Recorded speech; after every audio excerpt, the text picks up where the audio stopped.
Hello everyone and welcome to Aniprep. Today we're talking about Deca-dence, one of the most interesting anime originals to come out in a while. I like anime originals because the fan base is never divided into who likes the source material and who prefers the adaptation. If it's good, it's loved by all fans who view it. This original had a big impact in 2020, primarily because it came out at a time when many other anime were cancelled or delayed due to events going on across the globe. For anime fans all over, Deca-dence was a savior.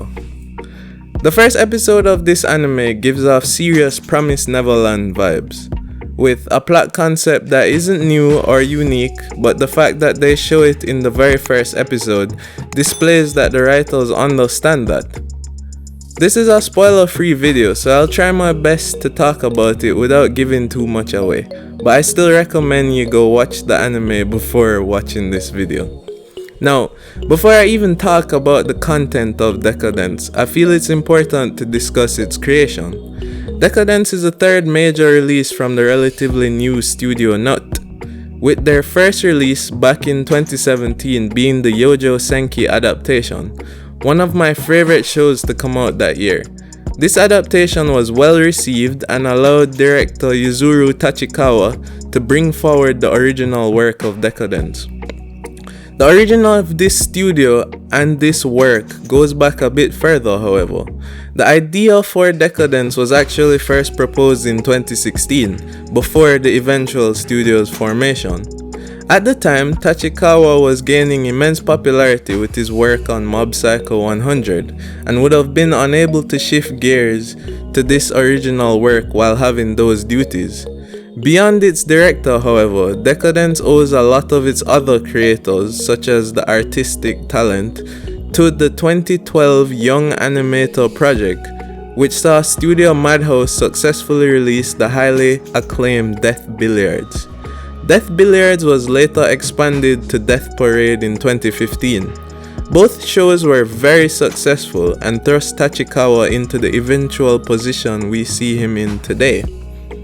So here we have a young director of much acclaim, a young animation staff coming up through opportunity, and a brand new studio with a successful release under its belt. Seems like the perfect storm to create a risky anime like Deca-dence. Deca-dence is not only the name of the anime, but the name given to the moving fortress where the majority of the story takes place. Natsume, a resident of Deca-dence, lost her father and her arm in a Gadoll attack. Gears are warriors who fight the Gadoll.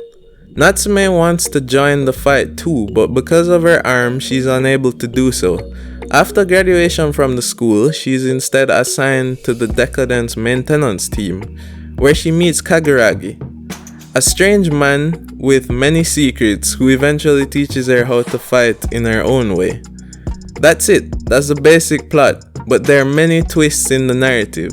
I won't give the anime too much credit for the twists because they are predictable, but I believe the writers know this, because they do not focus on these twists to drive the plot. Instead, the plot is primarily driven by Natsume and her daring endeavor.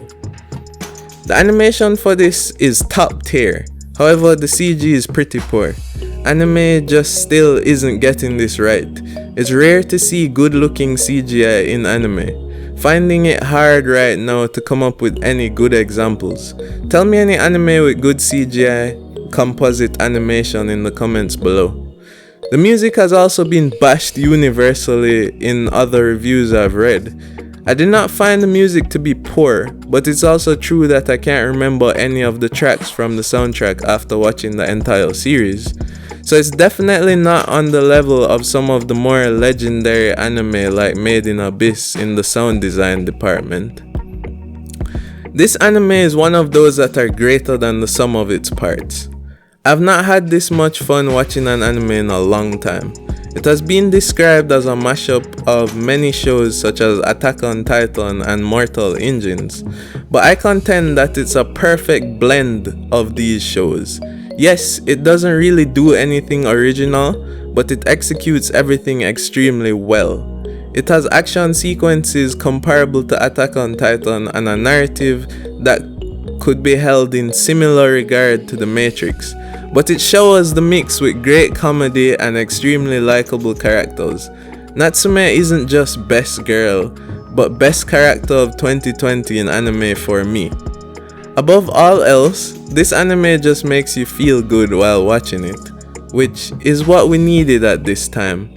So, for 2020 in the summer season, when we were struggling to get new releases, we were blessed with this absolute gem, the savior of anime, Deca-dence.